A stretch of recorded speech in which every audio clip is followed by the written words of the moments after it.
Debat publik kedua Pilgub Jawa Tengah 2024, kemudian sesi kedua dan ketiga adalah pendalaman visi misi dan program.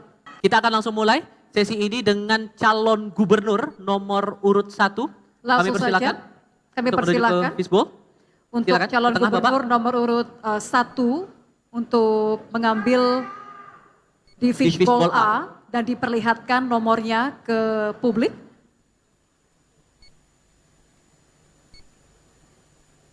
Baik, nomor 4 ya. Nomor 4 mohon diletakkan kembali di wadah kosong di tengah, Bapak. Terima kasih. Dipersilakan kembali ke podium.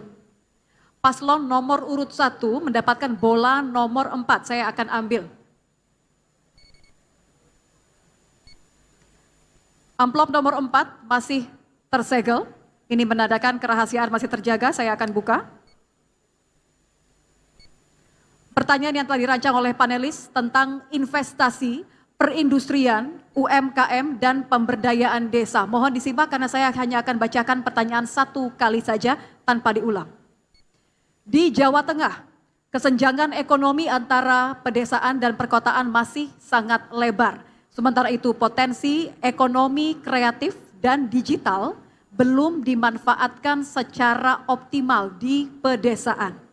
Padahal keberadaan media sosial dan platform e-commerce dapat meningkatkan pemasaran produk kreatif dari wilayah pedesaan. Saya lanjutkan pertanyaannya. Apa strategi dan langkah konkret yang akan paslon lakukan untuk mendorong pengembangan ekonomi kreatif dan digital di pedesaan agar tercipta peluang usaha baru yang dapat mengurangi ketimpangan ekonomi antara desa dan kota? Dipahami subtema dan pertanyaannya, paslon nomor urut 1. Baik, kalau begitu kami berikan waktu untuk calon gubernur nomor urut 1 untuk menjawab pertanyaan. Waktunya 3 menit dimulai dari Anda berbicara. Silakan. Kesenjangan ini diakibatkan oleh beberapa hal.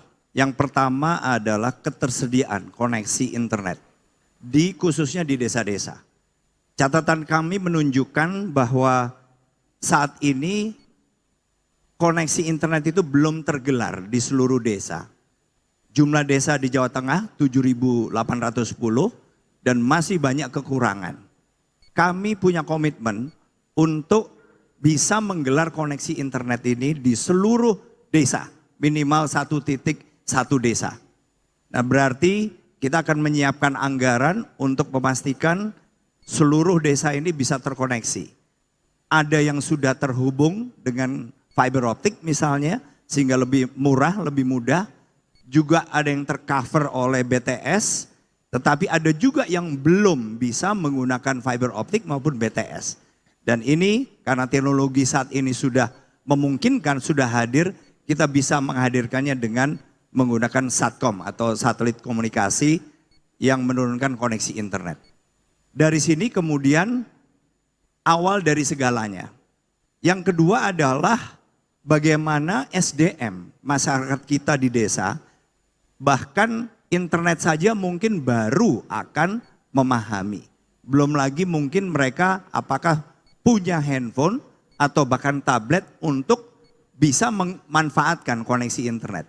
Jadi secara perlahan kita akan bangun koneksi internet, juga pelatihan-pelatihan, dan itu ada dalam program kami, agar masyarakat desa ini sedikit lebih tahu bahwa dengan menggunakan internet mereka bisa memanfaatkan e-commerce. E-commerce yang dulu mungkin didominasi oleh perusahaan-perusahaan besar, tapi sekarang individu pun bisa memanfaatkan itu dan bisa menghasilkan atau bisa lebih produktif dibandingin masa-masa sebelumnya.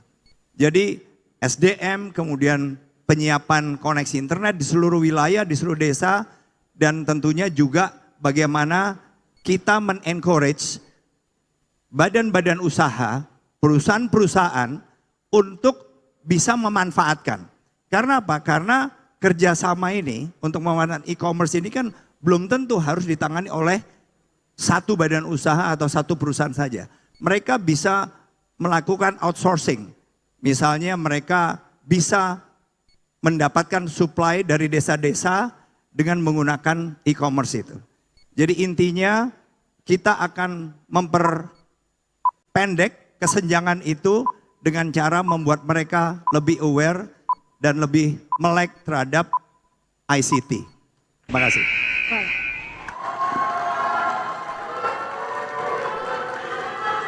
Selanjutnya kami persilakan untuk calon gubernur nomor urut 2 untuk menanggapi. Waktunya 2 menit dimulai dari Anda berbicara. Silakan.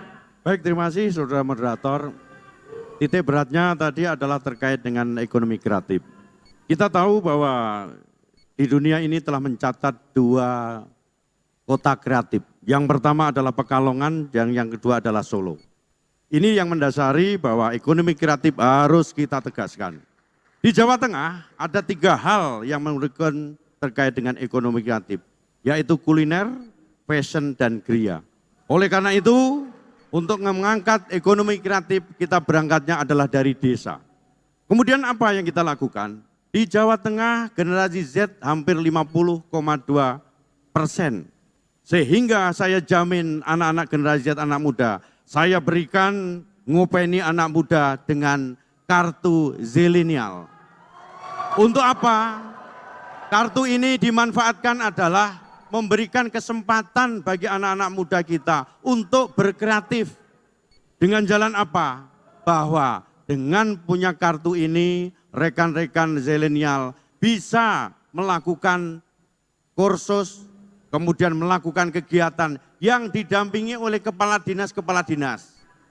Sehingga bonusnya bisa ngopi gratis dan internet gratis. Di mana dilakukan? Di seluruh kecamatan kita akan kita tempatkan rumah kreatif di masing-masing kecamatan. Dengan demikian, apabila anak-anak muda di desa kita sudah berkreatif, secara tidak langsung dia bisa menghidupkan, menciptakan lapangan kerja sendiri dan juga memberi kesempatan kepada orang lain. Kemudian yang kedua, di kecamatan itu akan kita jadikan workshop bagi anak-anak muda kita untuk melakukan kreatif dengan tidak menggantungkan kepada orang lain. Terima kasih. Fotonya masih ada, mau lanjutkan? 4 detik. Cukupkan Pak? Dicukupkan? Baik. Cukup? Oke. Baik. Terima kasih. Kami berikan kesempatan kepada calon gubernur nomor urut 1 untuk merespon tanggapan dari calon gubernur nomor urut 2. Waktunya sama 2 menit dimulai dari Anda berbicara. Silakan. Tambahan dari Mas Lutfi adalah program-program bagus dan memang dibutuhkan. Nah, kemudian memang begitu banyak sebetulnya peluang-peluang bagi desa maupun mereka-mereka yang belum mungkin terekspos kepada koneksi internet itu untuk lebih meningkatkan diri. Saya menambahkan saja bahwa kesempatan bagi mereka untuk belajar itu justru lebih banyak didapatkan dari peers atau teman-teman maupun badan-badan usaha yang peduli. Karena apa? Karena justru perusahaan-perusahaan yang sudah lebih dulu menggunakan e-commerce, kalau mereka bisa memanfaatkan potensi desa, ini akan lebih efektif lagi kemungkinannya untuk membesarkan bukan saja perusahaan mereka, tetapi juga mereka-mereka yang ada di desa yang pasti memberikan kontribusi untuk memperbesar secara bersama-sama usaha mereka bersama. Memang yang menjadi tantangan adalah bagaimana kemudian kita bisa menyiapkan tambahan device sehingga mereka yang tadinya belum pernah terekspos, ada sekitar mungkin 18%-an dari masyarakat Jawa Tengah ini yang belum pernah terekspos atau belum terhubung dengan internet. Nah, ini memang tantangan tersendiri. Anggaran yang kita miliki, kita pernah hitung, bisa memberikan tetapi sifatnya bertahap. Tapi kami yakin dalam 5 tahun ke depan, mereka-mereka ini minimal bisa menambah kapasitas maupun kemampuan masing-masing untuk memiliki device yang bisa terkoneksi ke internet secara langsung. Terima kasih. Baik. Terima kasih calon gubernur nomor 1 dan nomor urut 2.